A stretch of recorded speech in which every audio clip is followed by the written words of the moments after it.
At my father's memorial dinner, after accusing me loudly of stealing his last years, my uncle stumbled over, sobbing, "Okay, I lied about everything, but only because he never gave me the respect I deserved."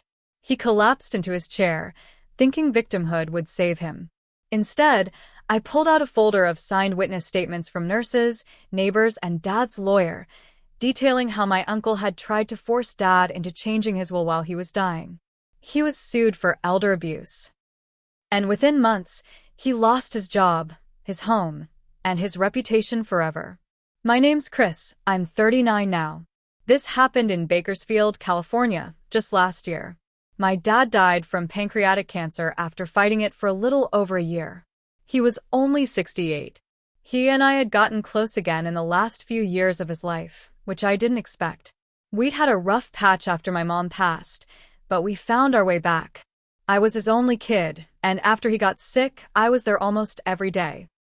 I quit my job to care for him. That's something people don't always understand unless they've done it. It wasn't just meds and meals. It was cleaning up after him, watching him shrink and suffer. He was sharp until the end, but his body gave out fast. I didn't do it for money or a thank you. I did it because he was my dad. Period. My Uncle Mike, my dad's younger brother, didn't show up much. He'd drop in once every few weeks, stay for 15 minutes, act uncomfortable, then leave. He always had an excuse. Work's been nuts. Traffic was awful. I didn't want to bother him if he's resting. Dad never pushed. He used to say, "That's just Mike," like it explained everything. But here's what set the whole thing off. A few months before my dad passed, I caught Mike whispering to him. I'd walked in with groceries and heard the tail end of it. Something about, "You can still change it." Dad looked uncomfortable and waved me off, like he didn't want me to hear it. I didn't press it then, but something felt off. Fast forward to the week after Dad died.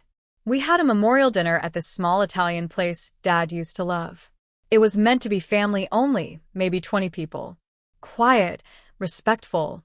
Stories about Dad, nothing big. Mike came in late. He was already loud when he got there, fake laughing with some cousin he hadn't seen in years. I stayed quiet.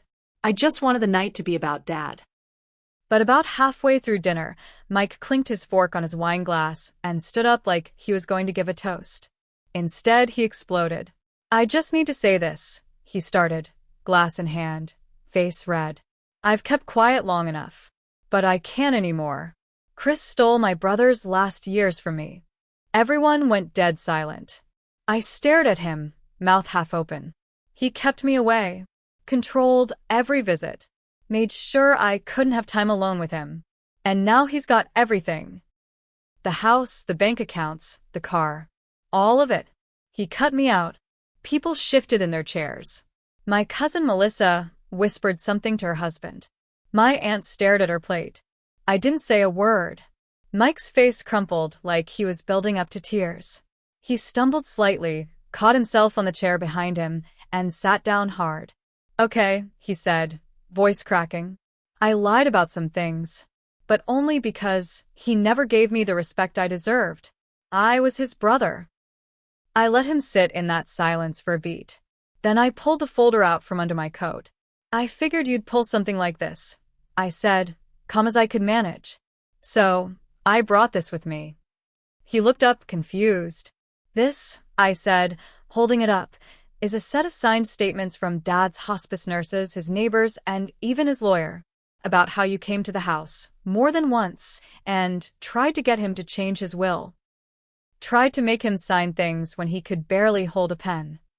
People started murmuring. His wife, Dana, looked at him like she didn't know who he was. I flipped to the first statement. "You told the night nurse that if she didn't look so hard, you'd make it worth her while. That if she'd just say he was lucid and willing, you'd handle the rest." Mike's face turned gray. I kept going. "You cornered Dad when I was out buying groceries. You said, and I quote, 'You don't really want your kid to have everything, do you? You know how selfish he's always been.' You said that while he was literally dying in a hospital bed." He tried to talk, but nothing came out. "And the best part?" I said, voice shaking now. The lawyer recorded his last 2 visits with Dad. Every word, including the one where Dad said, "Don't let Mike near this. He's only here for money." I put the folder down. You tried to manipulate a dying man. Your own brother. No one clapped. No one needed to. The silence was louder than anything. Mike got up and left in the middle of dinner. His wife followed a few minutes later, not saying a word. She didn't go home with him that night or ever again, as it turned out. The fallout came fast. I contacted the lawyer the next morning. We filed a formal complaint. The hospice nurses backed me up completely. The neighbors, 2 of whom were retired nurses themselves, wrote out full affidavits. The state picked up the case within a month. Elder abuse.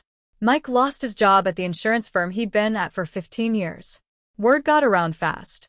He was let go quietly, but everyone knew why. He tried to apply to other firms. Nobody would touch him. His house went into foreclosure 6 months later. Dana filed for divorce 2 months after that. He sent me a letter once. Just one line. "You took everything." I didn't reply. Because he was wrong. He gave everything away. A few months passed after the memorial dinner and the fallout. For the first time in over a year, I was starting to breathe again. I'd gone back to part-time work. I was fixing up Dad's house, thinking about maybe selling it. Things were still heavy. Losing a parent doesn't get easier just because the legal mess is over, but the worst, I thought, was behind me. Then Mike started showing up again. Not to apologize. Not to make peace. He started hanging around the neighborhood. At first, I thought it was my imagination. One morning I went out to grab the mail and saw a car parked across the street. Just sitting there. I couldn't make out the driver, but something about the way it idled made me uneasy. Next week, I caught him standing by the edge of my driveway. When I walked out, he didn't move. Just stood there, staring like he wanted me to say something. I said nothing. He finally left, but he did it slow, like he was making a point. Then the calls started. Unknown numbers. Late at night. Nothing on the line, just breathing. Some nights, it'd be 3 for times. Always around 1 or 2 a.m. I finally answered one. "You think you won," his voice said, low and bitter. "But this isn't over." I didn't say a word. Just hung up. Filed a police report the next morning. They said they couldn't do much unless he directly threatened me.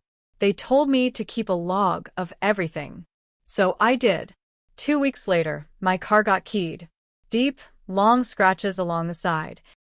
The kind someone does slow, with intention. Nothing stolen. Just damage. Message received. I set up cameras after that. Bought a Ring doorbell. Floodlights. Motion sensors. I wasn't going to play victim in my own home. Then something happened that pushed everything to another level. One night I came home and found my front door wide open. I'd been gone an hour, tops. I called 911, stayed in my car until they cleared the house. Nothing was missing. No signs of forced entry. But in the kitchen, laid out neatly on the table, was the folder. The one I'd shown at the memorial. Only now all the witness statements were torn up. The original folder had been locked in a drawer in my bedroom. Mike didn't take it to destroy it.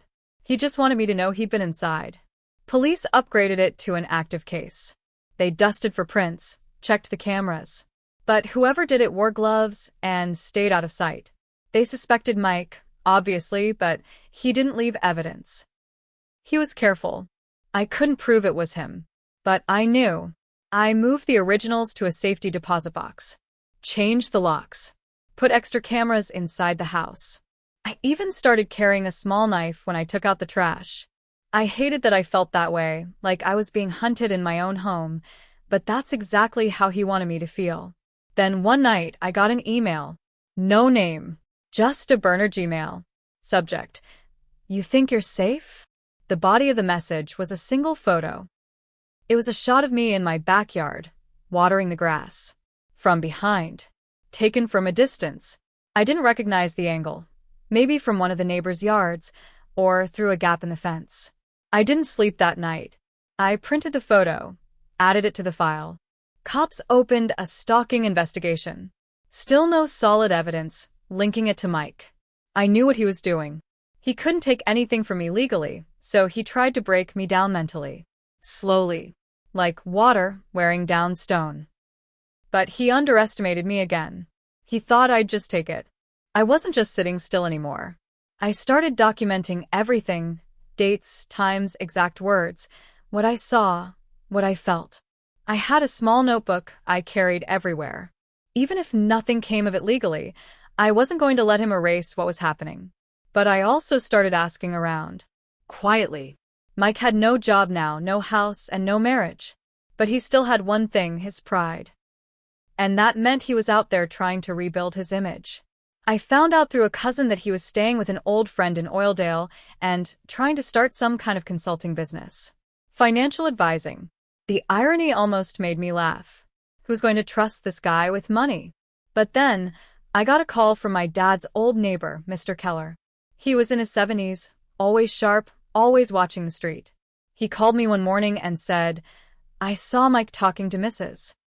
Salinas across the street. For a long time. You might want to check on that." Mrs. Salinas was in her late 80s.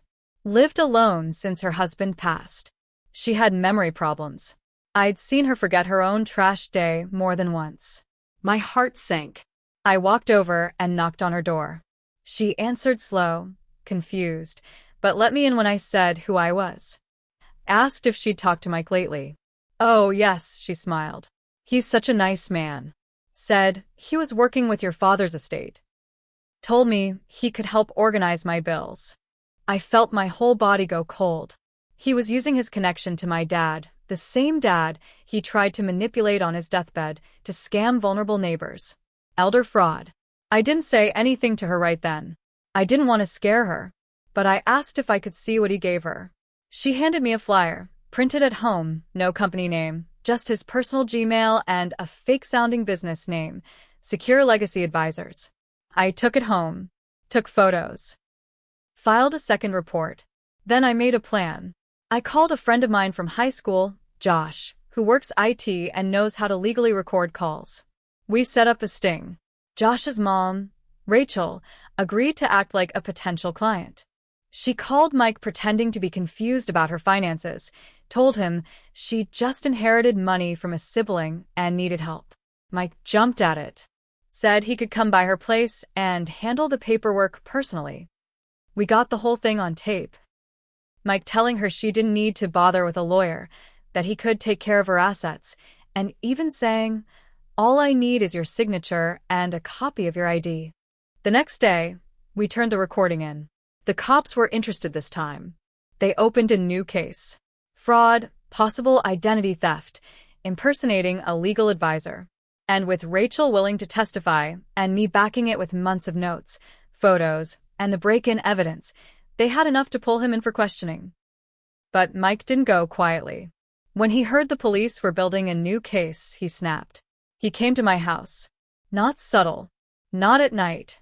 Broad daylight, 2:30 p.m., he pulled up in a rental car and started pounding on my door, yelling, "Come out here, you son of a bitch." I called 911 while the cameras recorded everything. "You think this is over? You want to take me down? You think you're better than me?" He kicked the front step hard enough to crack the tile. "Everything I did because he was my brother. You think he loved you? You were nothing to him." The dispatcher stayed on the line while I watched from the back room. Sirens came fast. He was still yelling when they cuffed him on my front lawn. That footage made it to court. But that wasn't the end. Mike was charged with attempted fraud, elder financial abuse, and trespassing. But the DA was careful. These cases are hard to prove, especially when the victims are elderly and confused. I knew it wouldn't be easy. But I wasn't stopping. I reached out to every person Mike had spoken to under that fake business name. Some were too scared or embarrassed to talk. But two people, Mrs. Salinas and another man named Walter, a 91-year-old Korean War vet, agreed to give statements. Walter had handed over a check for $4,000 before realizing something felt wrong. His daughter found the flyer and called the number. Mike never answered. She canceled the check just in time. That sealed it. The trial wasn't long. But it was ugly. Mike sat there in court, still trying to look proud, like he was a victim. His lawyer kept saying, "My client was misunderstood. He never meant harm." His brother's death hit him hard. But the recordings, the photos, the testimonies, they crushed every excuse. I testified last. The judge asked if I had anything to add. I pulled out the same folder I'd held up at the memorial dinner. The original one. I looked right at Mike. "My dad didn't cut you out of the will because of me," I said. "He did it because you kept trying to force him into giving you what you didn't earn. Even when he was dying, you were looking for a way to benefit." Mike didn't look at me. He told his lawyer he wanted it on record, that you couldn't be trusted, that he loved you, but you were selfish. And I made sure that was the last thing written down before he passed. The judge gave him 2 years probation, 100 hours of community service, and placed him on a permanent financial fraud watch list. He avoided jail, but barely. He walked out of court a free man on paper, but ruined. His face ended up on local news. They didn't say his name at first. But I did an interview the next day. I made sure people knew the full truth. Dana, his ex-wife, wrote me a letter after the trial. It said, "He always made himself the victim. You were the only one who ever stood up to him. I wish I'd done it sooner." I never replied.